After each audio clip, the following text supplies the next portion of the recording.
আজকে কিছু চিরন্তন সত্য কথা আপনাদের বলি। যদিও অনেকে শুনতে খারাপ লাগবে, কিন্তু এটা বলতেই হবে। ঢাকা শহরের রাস্তায় যানজট সৃষ্টি করার প্রধান কারণ বা প্রধান বাহন যদি আমি বলি, তার ভিতরে তিনটি বাহন আছে। প্রথমত হচ্ছে রিক্সা, ব্যাটারি চালিত বা অটো রিক্সা যেগুলো বলা হয়, এরাই হচ্ছে যানজট সৃষ্টির প্রধানতম কারণ। দ্বিতীয় কারণ হচ্ছে সিএনজি। এই যে বাম পাশে আপনি দেখছেন সিএনজি, ডান পাশে দেখছেন সিএনজি।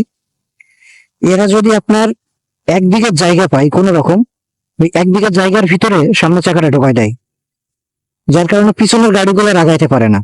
সুতরাং ওই গাড়ি যতক্ষণ না যাবে, অর্থাৎ সিএনজি বা অটো রিক্সা যতক্ষণ না যাবে সামনে, এই প্রাইভেট কার বা বড় গাড়িগুলো কোনোভাবেই আর বেরোতে পারে না। আর 3 নম্বর যে গাড়িটা সবচাইতে বেশি দায়ী, সেটা হচ্ছে বাইক। যদিও আমি একজন বাইকার, তারপরে এই চিরন্তন সত্য কথাটা বলতে বাধ্য হলাম। কারণ বাইকারদের জন্য রাস্তায় প্রচুর পরিমাণে যানজট সৃষ্টি হয়। যদি একটু জায়গা পাই, 1 হাত জায়গা পাই, সেই 1 হাতের ভিতরে বাইকের সামনে চাকাটা ঢুকিয়ে দেয় বাইকাররা। এ যতক্ষণ ওই বাইক না যাবে ততক্ষণ পর্যন্ত পিছনের কোনো গাড়ি কিন্তু আগাইতে পারে না। এটাই হচ্ছে চিরন্তন সত্য কথা। আমি বাইকার হওয়ার পরেও কিন্তু বাইকের বিরুদ্ধে এই কথাটা বললাম। এটা বলতে হবে। যদি ড্রাইভাররা সচেতন না হয়, যারা বাইকার বা সিএনজি ড্রাইভার, এরা যদি সচেতন না হয়, তাহলে এই যানজট কোনোভাবেই নিয়ন্ত্রণ করা সম্ভব না। আর যারা রিক্সা চালায় বিশেষ করে, তারা নিরক্ষর বা স্বল্প শিক্ষিত এই শ্রেণীর লোকজন, যাদের শিক্ষা জ্ঞান নাই বা খুব সামান্য পরিমাণে শিক্ষা গ্রহণ করেছে, ক্লাস 1, 2 বা 3 এরকম, এই মানুষগুলো রিক্সা চালায়। ওদের হয়তো এই ধরনের জ্ঞান নাও থাকতে পারে, কিন্তু যারা শিক্ষিত সমাজ, যারা সিএনজি চালায়, একটু একটু জানা থাকলেও তার আছে, শিক্ষা জ্ঞান তার ভিতরে আছে। সে হয়তো পারে স্বল্প শিক্ষিত। এবং যারা বাইক রাইড করে, বিশেষ করে বাইক রাইড যারা করে, অধিকাংশ শিক্ষিত ছেলেরা। তো তাদেরকে অবশ্যই এই বিষয়টা সম্পর্কে সচেতন থাকা উচিত যে শুধুমাত্র আমার নিজের জন্য আমি রাস্তা তৈরি করে ফেললাম, অথচ আমার পিছনে আরো 10 জনকে আমি, এই মিয়া, দেখছেন অবস্থা? ও যাচ্ছে ডান লেন দিয়ে, হঠাৎ করে ডান লেনে ঘুরাই দিলে কি একটা অবস্থা! এই যে আরেকজন নবাব সিরাজউদ্দৌলার উত্তরসূরি রাস্তার মাঝখান দিয়ে, দেখেন পুরো রিক্সা গুলা কোন পাশে দিয়ে যায়, একবারে রাস্তার মাঝখান দিয়ে চলতেছে। কারোর কোনো চিন্তা, ধরা ছোঁয়া, তোয়াক্কা কিচ্ছু নাই।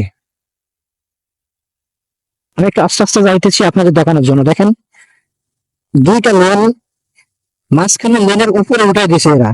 বাকি গাড়িগুলো যাবে কেমনে? সিগন্যাল দিলেও বা হর্ন দিলেও কিন্তু তারা সরতে চায় না। এই হচ্ছে ঘটনা। পাশ দিয়ে একটা গাড়ি যাওয়ার রাস্তা রাখে নাই, পুরো রাস্তা জুড়ে তারা তাদের মতো করে রিক্সা চালিয়ে যাচ্ছে। এই যে আরেকজন নবাব সলিমুল্লাহর উত্তরসূরি, কোন সিগন্যাল মানামানি নাই, গোল চক্কর মানামানি নাই, উল্টা পথে রাস্তায় ঢোকাই দিয়েছে গাড়ি।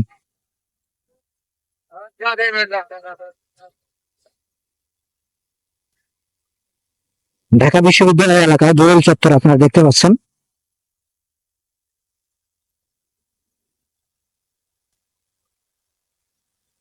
সামনে শহীদ মিনার।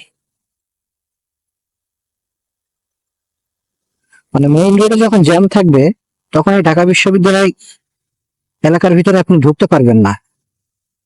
শুধু রিক্সা সিএনজির চাপে এত পরিমাণে সিএনজি আর রিক্সা এই রোডে ঢোকে, ঢাকা বিশ্ববিদ্যালয়ের শিক্ষার্থী যারা, স্টুডেন্ট যারা, তারাও অতিষ্ঠ হয়ে যায় এই সিএনজি এবং অটো রিক্সার অত্যাচারে। দেখেন অবস্থাটা, দেখছেন কিভাবে চাপ দলে, দেখলেন ওখান তো যাবে ডাইনে, কিন্তু আমরা চাপ দলে বামে। এদের জন্য আজকে রাস্তার এই অবস্থা।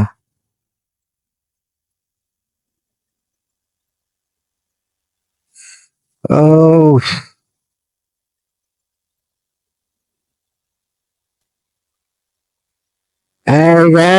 গেট খোলে না।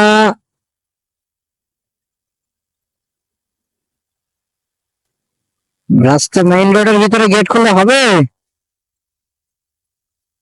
মাঝ রাস্তার একেবারে লেনের মাঝখানে সিএনজি দরজা খোলে।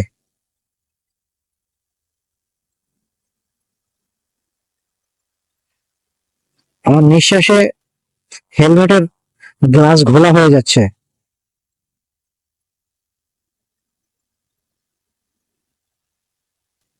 যদিও মাগরিবের আজান দেয় নাই, এখনই এই অবস্থা। এই জ্যামটা আজকে সারাদিন, আমি যখন দুপুরে ঢুকছি তখনও এরকম জ্যাম ছিল, এবং এখন সন্ধ্যা বের হচ্ছি এখনো কিন্তু সেই সেম পরিমাণে জ্যাম। যদিও এটা মেইন রোড, এটা হচ্ছে সে জাতীয় ঈদগাহ বা কেন্দ্রীয় ঈদগাহ যেটাই বলি না কেন। আমার বাম পাশে আপনারা যে এই ভবনটি দেখছেন, এটা হচ্ছে শিক্ষা ভবন। এই যে আমার একবারে সম্মুখ সারিতে তিনটা আলো জ্বলছে, এটা শিক্ষা ভবন। ডাইন সাইডে জাতীয় ঈদগাহ এবং যে কোর্ট, সুপ্রিম কোর্ট, এবং আমার পিছনে সচিবালয়ের রাস্তা। চিন্তা করেন এই রোড, এই সময় এই পরিমাণে জ্যাম, কি বলবো এদের।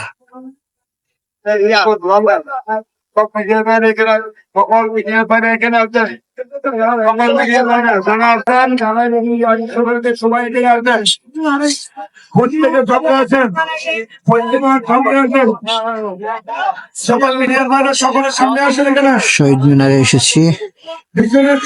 সমস্ত মিডিয়ার বাইরে বসে সকলের সামনে আসেন।